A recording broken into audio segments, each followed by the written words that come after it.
Who's going to win this battle of the lumberjacks? That's comes up next. I'm putting my money on Clayton.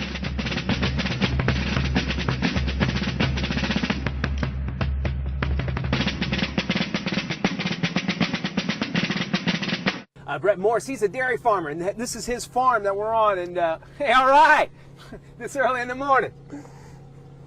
Hey, we got to make cattle. That's right. We got to make some beef.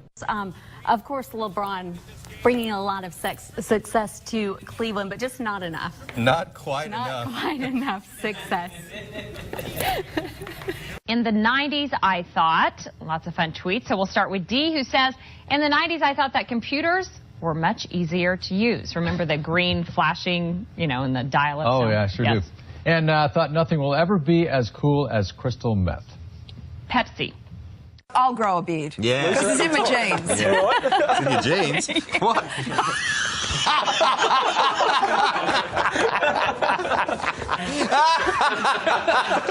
Let's get a photo. No, you weren't going to find it. Okay, well, I'm a witness here. What I seen was a horrible, tragic situation. The guy was coming down, and I guess the police was trying to do a stop point. The man said, no, not today, and they began to race behind each other like cats and dogs. The police officer got behind the man, and the police car just twisted around like a tornado, girl, and the Lord just shook it up, and the man just got injured. His head went to one side, and his body went to the other side, and girl, he hit the pole, and now the result is this police officer don't know if his life is going to continue to make it, or he going to just tap out. Lord be with this young man. He need a blessing. I was actually going to buy me a piece of burger from Burger King, and I just stopped right in the middle because my hunger just went away. Because when I seen that accident, girl, I just began to be nosy, and I just had to just understand that somebody was experiencing this difficulty moment that was just not, ma'am, I just cannot bear to continue to talk.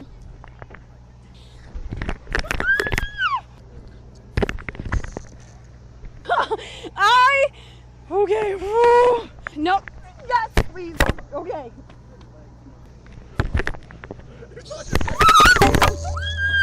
On May 17. But police say the investigation into who shot who and how many of the 9, if any.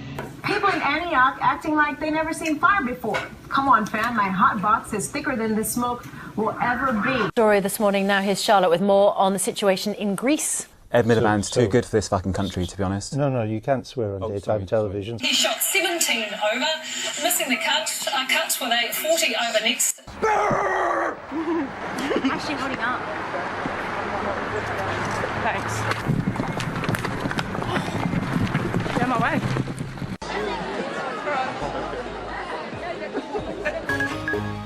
Op het programma alleen artiesten die spektakel combineren met humor. Sorry, het is grappig. En die komen zowel uit België als uit het buitenland. Zoals Gelderschutter. So in Luton, for example, more than half of pupils speak English as an additional language. Here in Peterborough, it's 39%, but in central Bedfordshire, the figure is much, much lower. Just 5%. Well, Tom may have been disappearing in his report there. I'm very pleased to say he's reappeared in the studio. Now, in the past few weeks, the SPCA has been receiving calls. Sorry about that. Hi. Have a nice day. Thank you. Sorry about that. Will they trade it? What has the departure of David West done to the team's plans? Oh, gotta like that on live TV, huh? The Pacemates enjoying some free airtime. Boy, where was I? Wow. New NBA rules. This is no longer a foul. Oh, that's no longer a foul. We learned that tonight in the Golden State game. Thank you, Jeff. Actually, you should have come down and hacked me a little harder. You should have taken a saw and sawed off my arm. That is still not a foul. That's allowed. Yeah, it's not a foul anymore. Not a lot of calls and a lot of hacking going on. And frankly, in the first quarter, Golden State could have gotten away with this. Hey, LeBron, you want to get to the basket? No way. But let's face it, folks, after the first quarter, it was all about the Cavs and their shooting performance. And did you know that J.R. Smith and Shumpert made 4 more shots than I did in tonight's game? This is what they were playing with tonight. This is what they were playing with tonight. Not basketballs, but bricks. Where are you in Morris? I'm in the back of my tractor trailer. Yeah, and where is our? How close to Interstate 80 are you? Just about A half a mile. South of Interstate 80? Just south of it, yeah. Okay, it looks like that circulation, that tornado is between Morris and Seneca. And is it raining heavily around you now? Yeah, and the wind's blowing really heavily, like it's a blast from Howard Stern's asshole. Oh. Had to have one of those, didn't you? I'm concerned about Ryan back in his truck. What should he do right now? Right now, Ryan, are you near a building that you could get into? He lost the phone. Okay, Ryan said he was in the back of his truck. Now listen, not to be crude, but are we to take away from this that Bradley Cooper is now dating Sepp Blatter's sloppy second? It's exactly what we're to take away from this. But you know, most guys would be good with this. This could be sloppy 15ths and they'd take it. Give us a little bit of the premise here. You're basically teaching these high school seniors how to get into a little bit of trouble, or how to do things without getting into trouble, I guess. Yeah. Sorry, I just woke up like 5 minutes ago. Oh, you were sleeping? Hell yeah. Dude, it's like 6 o'clock over here. It's very early. Jesus Christ. Well, we appreciate It's very early, and I'm very tired. You know the Warriors won the fucking championships. Okay, we gotta go. I just said the F word. You're right, good. Thank you. We're gonna go now. Okay, back to me. Back over here there. Okay.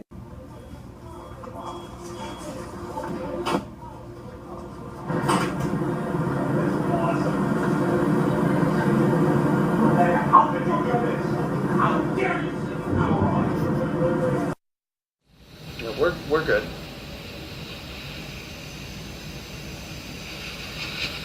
I'm really tan.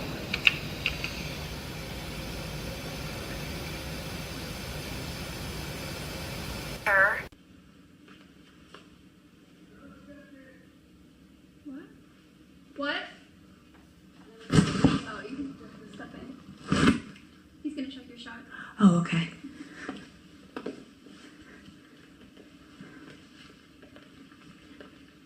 Tonight, we continue our week-long series with Class 3A. Wait for me on the prompter there. Sorry.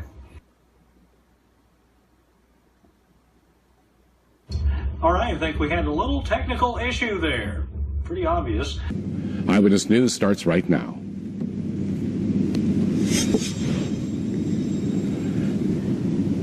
And good evening. Our top story tonight. We are Bushnell Park went pink today for the Susan Komen of Connecticut annual Race for the Cure, and what a cancer survivor is saying tonight about the amazing event. And a manhunt continues in New York after 2 convicted murderers escaped. The latest on that is coming up.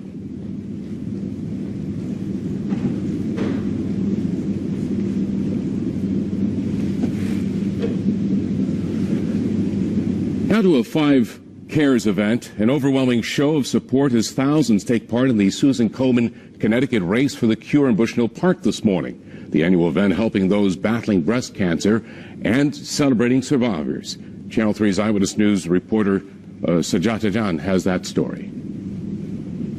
And we're going now right to Hartford, and Roger Susannon is live in Hartford, where they just had a big event in Hartford. Roger, you're talking violence. Does this offend you? It's the Confederate flag. Is it a symbol of Southern pride or a symbol of hate? And then, what about this? Does this offend you? This word. President Obama said it out loud in an interview, and a lot of people are shocked. This shouldn't happen to anyone. The whole thing that we have been talking about is whether this is terrorism or not. And I think it is terrorism. By any stretch of the imagination, you can understand that people are upset, but you know, we're going to continue to talk about that. The president himself said he's angry today. Right.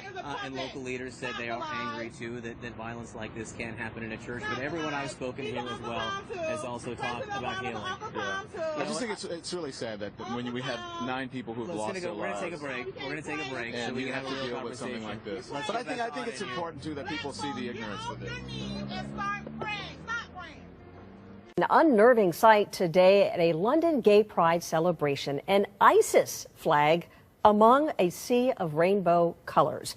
CNN International assignment editor spotted the flag and was able to snap these pictures. Joining me on the phone from London is CNN's international Lucy Paul. This man, quite distinctive from the rest of the crowd, he was dressed in black and white, whereas everyone else was brightly colored, as you can see from the photos.